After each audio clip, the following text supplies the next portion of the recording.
नमस्कार, बहुत स्वागत है आप सभी का। मैं हूं आपके साथ कमरुद्दीन खान। इस वक्त की बड़ी खबर सूत्रों के हवाले से खबर यह है कि पंजाब सरकार विधानसभा का सत्र बुला सकती है। बड़ी खबर इस वक्त की आपको बता रहे हैं, जहां पर कृषि बिलों को रद्द कर सकती है पंजाब सरकार। कृषि बिल को लेकर पंजाब में आपको बता दें लगातार विरोध हो रहा है और पंजाब से निकली ये आग अब हरियाणा से होते हुए देश के अन्य हिस्सों तक जा पहुंची है। लेकिन सूत्रों के हवाले से यह खबर मिल रही है कि पंजाब सरकार विधानसभा का विशेष सत्र बुला सकती है। कृषि बिलों को रद्द कर सकती है पंजाब सरकार। कृषि बिलों को लेकर पंजाब में जबरदस्त तरीके से विरोध हो रहा है और इसे किसानों के खिलाफ बताया जा रहा है। आपको बता दें, एसएडी यानी शिरोमणि अकाली दल का एक प्रतिनिधि मंडल आज राष्ट्रपति से मिला और अपील की है राष्ट्रपति से कि इस पर दस्तखत ना किया जाए। आपको बता दें, जो बिल है वो राज्यसभा से भी पास हो चुका है और अब इस बिल पर सिर्फ और सिर्फ राष्ट्रपति का दस्तखत होना बाकी है। इस बीच आपको बता दें, सुखबीर सिंह बादल को आप देख रहे हैं, जहां पर उन्होंने आज राष्ट्रपति से मुलाकात की और इस बिल को रोकने की मांग की। ज्यादा जानकारी के साथ हमारे संवाददाता पंकज जुड़े हुए हैं। पंकज, सूत्रों के हवाले से खबर मिल रही है कि पंजाब सरकार इस बिल को रद्द कर सकती है। क्या है पूरी जानकारी? देखिए, आज कांग्रेसी विधायकों ने मुख्यमंत्री कैप्टन अमरिंदर सिंह के साथ मुलाकात की और मुलाकात में इस बिल को लेकर चर्चा हुई और वहां पर दो अहम बातें मुख्यमंत्री की तरफ से रखी गई। एक तो पंजाब सरकार सुप्रीम कोर्ट जाएगी, इस बिल के खिलाफ सुप्रीम कोर्ट का रुख जो है वो पंजाब सरकार करेगी, और वहीं दूसरी तरफ जल्द ही पंजाब सरकार की तरफ से विधानसभा का स्पेशल सेशन बुलाया जाएगा और उस विधानसभा के सेशन में जो केंद्र सरकार की तरफ से खेती ऑर्डिनेंस लेकर नया बिल जो लेकर आए हैं उसको पारित किया गया है, उसको लेकर इस एक्ट का विरोध करते हुए इसको रद्द किया जाएगा। ये मुख्यमंत्री की तरफ से जानकारी विधायकों को दी गई है। राजकुमार वेरका ने न्यूज 18 से बातचीत में इस मुतल्लक जानकारी दी है कि मुख्यमंत्री ने कहा है कि जल्द हम नया विधानसभा का सेशन लेकर आएंगे और उसमें इस एक्ट को रद्द किया जाएगा। लेकिन इसमें सवाल ये खड़ा होता है कि केंद्र सरकार की तरफ से जो एक्ट बनाया गया है उसको पंजाब सरकार किस तरह से रद्द करेगी, क्योंकि एमएसपी हो या फिर तमाम खेतीबाड़ी के फसल खरीदने की बात हो, वो तो केंद्र सरकार उठाती है। तो ऐसे में पंजाब सरकार इसको किस तरह से करेगी, ये सवाल जरूर बन रहा है। लेकिन मुख्यमंत्री ने साफ कर दिया है कि एक तरफ कोर्ट का रुख किया जाएगा तो वहीं दूसरी तरफ विधानसभा सेशन में भी स्पेशल सेशन बुलाकर जो है इस एक्ट को रद्द किया जाएगा। बिल्कुल, आप सही कह रहे हैं कि पंकज की ये राह कितनी आसान होगी, ये एक बड़ा सवाल है। और पंकज, आज शिरोमणि अकाली दल का एक प्रतिनिधि मंडल भी पहुंचा था राष्ट्रपति के पास और अपील की गई है कि इस बिल को रोका जाए। देखिए, अकाली दल ने अब अपना रुख साफ कर दिया है कि वो अपने ही सहयोगी दल बीजेपी के खिलाफ सड़कों पर भी उतरेगी, जेल भरो आंदोलन भी करेगी और सत्ता से जो एक कुर्सी काबिज थी हरसिमरत कौर बादल थी, वो इस्तीफा पहले दे चुकी हैं। तो ऐसे में अब राष्ट्रपति एक विकल्प जरूर बचते हैं अकाली दल के पास, क्योंकि दोनों सदनों में, राज्यसभा और लोकसभा में, ये बिल जो है वो पारित हो चुका है और दस्तखत जो है वो राष्ट्रपति के होने हैं। और इसीलिए आज अकाली दल के वफद में, जिसमें अकाली दल के अध्यक्ष सुखबीर सिंह बादल समेत बाकी राज्यसभा मेंबर और कुछ सीनियर लीडर मौजूद हैं, वो राष्ट्रपति से मिले और उन्होंने कहा कि अगर इस एक्ट को लागू किया गया तो पंजाब में हालात 1990 के दशक जैसे बन सकते हैं, इमरजेंसी पंजाब में लग सकती है, सड़कों पर किसान बैठा हुआ है और ये किसान के लिए और पंजाब के लिए घातक साबित हो सकता है और आप इस पर दस्तखत नहीं कीजिए। और ये भी अकाली दल की तरफ से कहा गया कि अगर सुप्रीम कोर्ट भी कोई फैसला फांसी का सुनाए तो जब तक राष्ट्रपति उस पर दस्तखत नहीं करते तब तक वो मंजूर नहीं की जाती। तो ऐसे में ये फांसी का फंदा पंजाब के लिए है, इसको आप दस्तखत मत कीजिए। ये अकाली दल की तरफ से अपील जो है वो राष्ट्रपति को की गई है, क्योंकि एकमात्र विकल्प अकाली दल के पास यही बचता है। और जानकारी ये भी मिल रही है कि अगर ये एक्ट बन गया तो अकाली दल एनडीए से गठबंधन जो है वो तोड़ भी सकता है, क्योंकि बिल्कुल, ये आपने बहुत महत्वपूर्ण बात कही पंकज की। अगर ये एक्ट बन गया, हालांकि बस बनने की ही कगार पर है, दस्तखत होना बाकी है, अगर ये बना तो एसएडी एनडीए से अपना रिश्ता भी तोड़ लेगी। बहुत बहुत शुक्रिया आपका।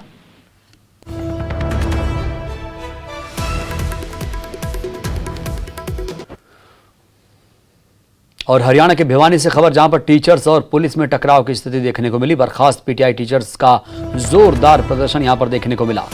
कृषि मंत्री के आवास का घेराव किया गया, बैरिकेड तोड़कर ये लोग आगे बढ़े और प्रदर्शनकारी, आपको बता दें, मुख्यमंत्री मनोहर लाल खट्टर से वार्ता की मांग कर रहे हैं। पिछले 100 दिनों से ये आंदोलन चल रहा है।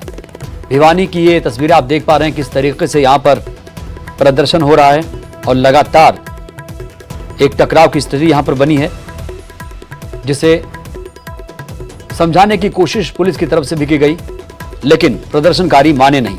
बर्खास्त पीटीआई टीचर्स का यहां पर प्रदर्शन देखने को मिल रहा है। कृषि मंत्री के आवास का ये लोग घेराव करने पहुंचे थे। बैरिकेड तोड़कर ये प्रदर्शनकारी आगे बढ़े। हालांकि सीएम से वार्ता में बात नहीं बनी तो 2 लाख कर्मचारी सड़कों पर सरकार पर आरोप लगा रहे हैं। कृषि मंत्री ने कहा था कि मैं आपका ज्ञापन शहर स्वीकार करूंगा और मुख्यमंत्री से बातचीत करूंगा। लोगों का आक्रोश देखकर, कर्मचारियों का आक्रोश को देखकर मतलब अपना आवास छोड़कर भाग गए। हम कहना चाहते हैं, जब चुनाव के वक्त आप लोग 24 घंटे मेरे दरवाजे खुले हैं और आज ये पीड़ित लोग 100 दिन हो गए पीड़ित लोग यहाँ पहुंचे हैं, तो यहाँ वो लोग ज्ञापन ले रहे हैं जिनका कोई वजूद नहीं, उनको कोई जानता नहीं। हम जिसके घर जाते हैं कोई नहीं मिलता हमें। सरकार ने आज तक इतना आश्वासन भी नहीं दिया। हम रास्ते में पुलिस वालों के साथ धक्का मुक्की होते हुए मैं गिर गई और मुझे चक्कर आ गए थे। सरकार हमारी एक नहीं सुन रही सर। हमारे पास रोटी खाने का तक जुगाड़ नहीं है। हम अपने बच्चों को कहाँ लेके जाए, हमारे पास कोई रास्ता नहीं है। अब हम कहाँ और ज्यादा जानकारी के साथ हमारे संवाददाता जगबीर जुड़ चुके हैं भिवानी से। जगबीर, हम देख पा रहे हैं कि टीचर्स अपनी आप बीती बता रहे हैं, वो रोजी रोटी का संकट उन पर मंडराया हुआ है। पीटीआई टीचर्स की क्या मांग है और जो ये प्रदर्शन चल रहा था उसमें क्या ताजा जानकारी? जी कमरुद्दीन, जो 100 दिन पहले करीब 2000 के करीब जो पीटीआई है उनको सरकार की तरफ से बर्खास्त कर दिया गया था कोर्ट के आदेश पर, जिसके बाद से ये बर्खास्त पीटीआई निरंतर जो है आंदोलन कर रहे हैं, धरने प्रदर्शन कर रहे हैं। और आज उसी के तहत जो है पूरे प्रदेश में 3-3, 4-4 जिलों के सैकड़ों जो बर्खास्त पीटीआई उन्होंने मंत्रियों के आवास पर घेराव की रणनीति बनाई थी। इसी के तहत भिवानी में कृषि मंत्री जेपी दलाल के आवास का ये घेराव करने पहुंचे थे। इसी दौरान कृषि मंत्री जेपी दलाल के आवास के कुछ दूरी पर जो है पुलिस ने बैरिकेड लगाकर इनको रोकने की कोशिश की गई, लेकिन जो अपनी नौकरी की बहाली की मांग कर रहे हैं बर्खास्त पीटीआई, ये पुलिस के आगे झुके नहीं और इन्होंने बैरिकेड तोड़ते हुए कृषि मंत्री के आवास पर जाकर घेराव की रणनीति जो बनाई हुई थी उसको कामयाब करने के लिए कृषि मंत्री के आवास पर पहुंचे और कृषि मंत्री के आवास का घेराव कर वहां पर जोरदार नारेबाजी की। इसी दौरान जब बैरिकेड्स को तोड़कर ये आगे बढ़ रहे थे, एक महिला जो है बेहोश होकर गिर गई और जब उससे बात की गई तो उन्होंने कहा कि उनके घर पर नौकरी चले जाने के बाद अब खाने को रोटी तक नहीं है, ऐसे में वो ना जी सकते हैं और अब ना मर सकते हैं। जगबीर, ये जो आंदोलन है नया नहीं है, पिछले 100 दिनों से ये आंदोलन चल रहा है। क्या सरकार इस आंदोलन को महसूस नहीं कर पा रही है? क्या सरकार की तरफ से इन लोगों को कोई आश्वासन क्यों नहीं मिल रहा है और ये लोग अब ਤੇ ਉਹ ਮੋਨੋਪੋਲਾਈਜ਼ ਕਰ ਜਾਣਗੇ ਤੇ ਸਾਡਾ ਜਿਹੜਾ ਮੰਡੀ ਸਿਸਟਮ ਖਤਮ ਹੋ ਜਾਊਗਾ। ਸੋ ਆ ਸਾਰੀਆਂ ਚੀਜ਼ਾਂ ਬਹੁਤ ਸ਼ੰਕਾ ਹੈ ਤੇ ਜਿਹੜੀਆਂ ਸ਼ੰਕਾ एक्चुअली सरकार ਨੂੰ ਪਹਿਲੇ दूर करनी चाहिए सी। तो क्या लगता है कि राष्ट्रपति जी तो बिल भेजेंगे नहीं, वहाँ पे साइन भी नहीं होगा। साइन हो गया तो कानून बन जाएगा, मगर किसानों का प्रोटेस्ट जारी है, किसान सड़कों पर है, राजनीति उफान है। सी किसान तो जिन्ना तक उन्होंने गल्लां नहीं मनिया जांदियां, किसान तो अपना फैसला लेंगे। फिर आप लोग क्या करेंगे? क्या आप लोग गठबंधन साडी पार्टी मीटिंग करेगी, उसके बाद उदों फैसला करांगे। एनडीए साथ गठबंधन रहेगा? मैं वही कह रहा कि पार्टी फैसला कर दी है, कल मैं तो फैसला कर नहीं सकता। मैं तो हले इत्थे पार्लीमेंट च जो पंजाब जावांगे तो उसके बाद मीटिंग सदांगे, सारी काडर नूं बुलावांगे, सारे MLAs नूं बुलावांगे, फिर सारा डिस्कस करांगे। एक आखिरी क्वेश्चन, लोग कह रहे हैं कि विपक्ष कह रहा है कि शिरोमणि अकाली दल ने राजनीतिक फायदा उठाने के लिए ये सब कुछ किया, ये पूरा राजनीतिक ड्रामा है, इस पर क्या कहते हैं? तो फिर विपक्ष क्या कर रहे हैं? वो क्या कर रहे हैं? हम श्रोमणी अकाली दल किसानां दी पार्टी है। पूरी जिंदगी सरदार प्रकाश सिंह बादल देश के सब तो जो आज़ादी के बाद किसान लीडर का नाम लिया जाए, सरदार प्रकाश सिंह बादल का है। सरदार प्रकाश सिंह बादल ने 16 साल जेलां कट्टियां किसानों वास्ते। आ साडा विरसा है, असी सदा लड़ते रहते, असी किते सियासत नहीं की, असी लड़ाई लड़ी है, असी जेलों च गए हैं। दसो किहड़ी पोलीटिकल पार्टी कांग्रेस है किते एक घंटा भी किसी गरीब वास्ते कोई कुर्बानी दी है? साफ तौर पे सुखबीर सिंह बादल का कहना है कि सुखबीर सिंह बादल की शिरोमणि अकाली दल पार्टी किसानों की पार्टी है और किसानों की मांग जारी रहेगी जब तक इस बिल को वापस नहीं लिया जाता। कैप्टन मुनमुन के साथ मैं रवि कुमार मिश्रा, न्यूज़ 18 नई दिल्ली। तो आपने सुना सुखबीर सिंह बादल को, वो कह रहे हैं कि शिरोमणि अकाली दल ने किसानों के लिए हमेशा आवाज बुलंद की है, हमेशा किसानों के साथ खड़े रहे हैं। वो अपने पिता प्रकाश सिंह बादल का भी यहाँ पर जिक्र करते हुए नजर आए कि किस तरीके से उन्होंने संघर्ष किया किसानों के लिए। हालांकि आपको बता दें, ये उस वक्त की तस्वीरें हैं जब वो राष्ट्रपति से मिलकर वापस आए, बाहर आए। उन्होंने मीडिया से अपनी बात रखी, मीडिया से रूबरू हुए और इस बीच दावा किया कि वो किसानों के साथ हैं। हालांकि जब बड़ा सवाल पूछा गया कि अब आपका जो रिश्ता है एनडीए से, उससे अलग होंगे या नहीं, तो उन्होंने इस सवाल पर ज्यादा कुछ बोलना मुनासिब नहीं समझा। हालांकि आपको बता दें कि अकाली दल का एनडीए से रिश्ता तोड़ना इतना आसान नहीं होगा जितना लग रहा है। तो कृषि बिल पर राष्ट्रपति से अकाली दल का प्रतिनिधि मंडल मिला है और अपील की गई है राष्ट्रपति से कि इस बिल पर दस्तखत कम से कम ना किया जाए।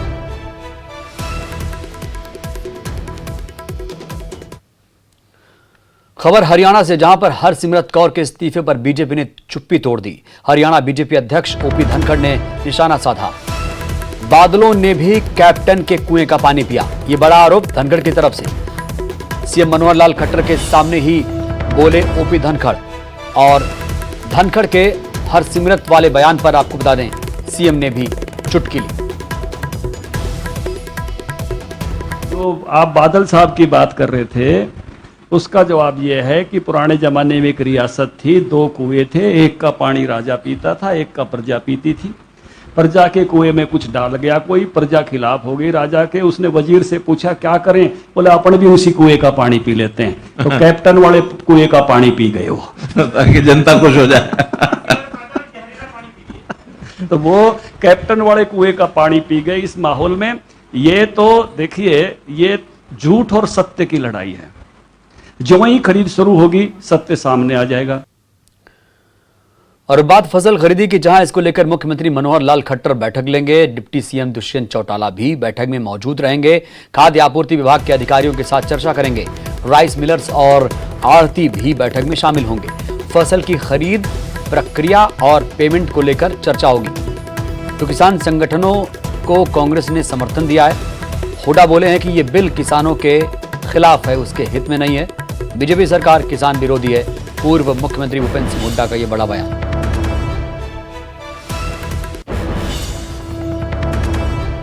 देखिए, हम पूर्ण रूप से किसानों के साथ हैं, कर्मचारियों के साथ हैं, व्यापारियों के साथ है। जो भी सरकार जिस भी वर्ग के साथ अन्याय करेगी, कांग्रेस पार्टी पूर्ण रूप से उनके साथ है। और जहां तक आप हरियाणा सरकार या केंद्र सरकार की बात कर रही हैं, घमंड तो राजा रावण का भी नहीं रहा। इनका घमंड आने वाले समय में प्रदेश और प्रदेशी जनता अपनी कमियों को छुपाने के लिए आज किसान को बहकाने पे लगे हुए हैं। ये तो वो काम करने जा रहे हैं कि जिस प्रकार एक गरीब का बच्चा अपनी माँ से खिलौने मांग रहा था और कह रहा था कि माँ मुझे खिलौना ले दे, उसका रोने लग गया। उसका बाप पूछने लगा कि क्या मांगता है, कहता है खिलौना मांगता है। क्या इसके हाथ से रोटी छीन लो, रोटी वो मांगेगा।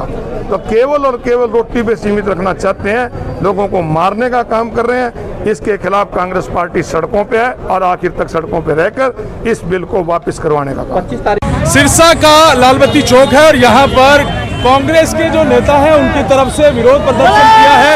आप देख रहे हैं कि ट्रैक्टरों पर सवार होकर ये कांग्रेसी नेता यहाँ पर पहुंचे हैं और कृषि अध्यादेश का विरोध कांग्रेस नेताओं की तरफ से किया गया है। हमारे साथ कांग्रेस के नेता होशियारी लाल शर्मा हैं, हम उनसे ही बात करते हैं। सर, आज विरोध क्यों किया गया? आज ये विरोध इसलिए किया गया है कि केंद्र सरकार ने किसानों के खिलाफ, आढ़तियों के खिलाफ, मजदूरों के खिलाफ एक काला कानून पास करवाया है और कांग्रेस पार्टी इस बात का विरोध करती है। ये काला कानून जो है किसानों को बर्बाद कर देगा, आढ़तियों को बर्बाद कर देगा, मजदूरों को बर्बाद कर देगा। इसलिए सारे हरियाणा के अंदर, सारे देश के अंदर कांग्रेस पार्टी एक आंदोलन छेड़ेगी और जब तक ये कानून, काला कानून वापस नहीं होता, कांग्रेस पार्टी संगठन। इधर फसल खरीद को लेकर मुख्यमंत्री मनोहर लाल खट्टर बैठक लेंगे। डिप्टी सीएम दुष्यंत चौटाला भी बैठक में मौजूद रहेंगे। खाद्य आपूर्ति के विभाग के अधिकारियों के साथ चर्चा होगी। राइस मिलर्स और आड़ती भी बैठक में शामिल होंगे। फसल की खरीद प्रक्रिया और पेमेंट को लेकर यह चर्चा होगी। बेहद ही महत्वपूर्ण ये बैठक होने वाली है। फसल खरीद को लेकर मुख्यमंत्री बैठक लेंगे, जिसमें डिप्टी सीएम दुष्यंत चौटाला भी शामिल होंगे। खाद्य आपूर्ति विभाग के अधिकारियों के साथ ये चर्चा की जाएगी।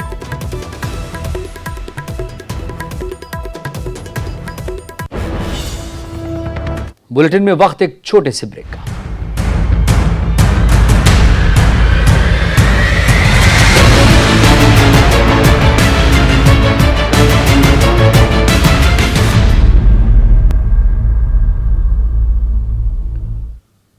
ब्रेक के बाद हाजिर हूं बात फरीदाबाद की, जहां सालों पुराना पुल टूट गया। आगरा नहर पर पुल टूटा है, ये वहीं पर बना हुआ था। मजदूरों के सतर्क रहने से बड़ा हादसा टल गया। प्रशासन ने पुल को असुरक्षित घोषित किया था। पुराने पुल के साथ नया पुल बनाया जा रहा है। नए पुल को बनने में अभी 6 महीने और समय लगेगा। पुराने पुल टूटने से लोगों की अब परेशानियां बढ़ गई हैं। फरीदाबाद को ग्रेटर फरीदाबाद से जोड़ता था पुल।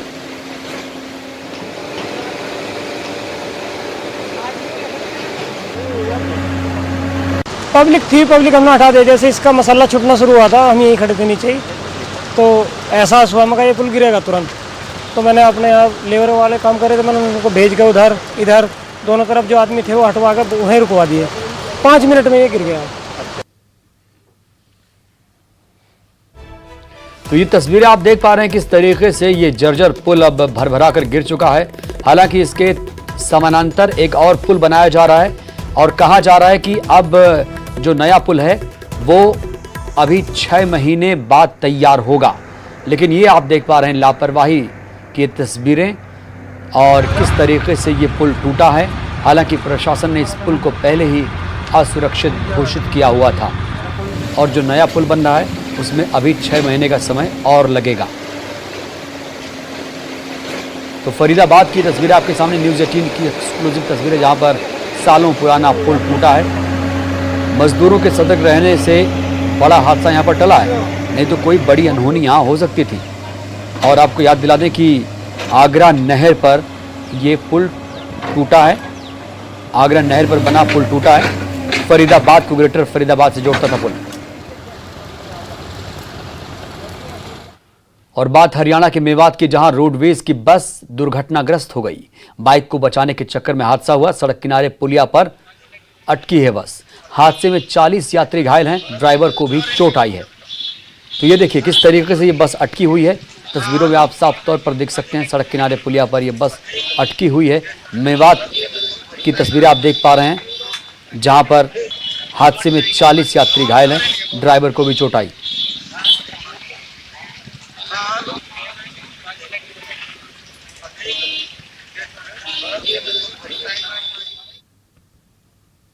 और खबर हिमाचल के कुल्लू से, जहां पर हिमाचल को बॉर्डर पर ढील ना पड़ जाए भारी, ये ऐसा कहा जा रहा है क्योंकि बड़ी तादाद में सैलानी अब कुल्लू मनाली पहुंच रहे हैं। 6 महीने बाद ब्यास नदी किनारे अब सैलानी पहुंच रहे हैं और सैलानियों से ये गुलजार है।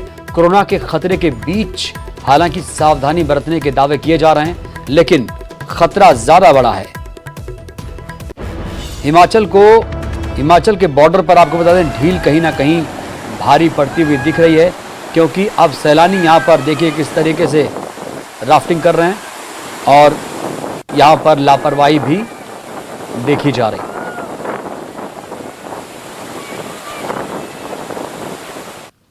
इस बुलेटिन में इतना ही, दीजिए इजाजत, नमस्कार।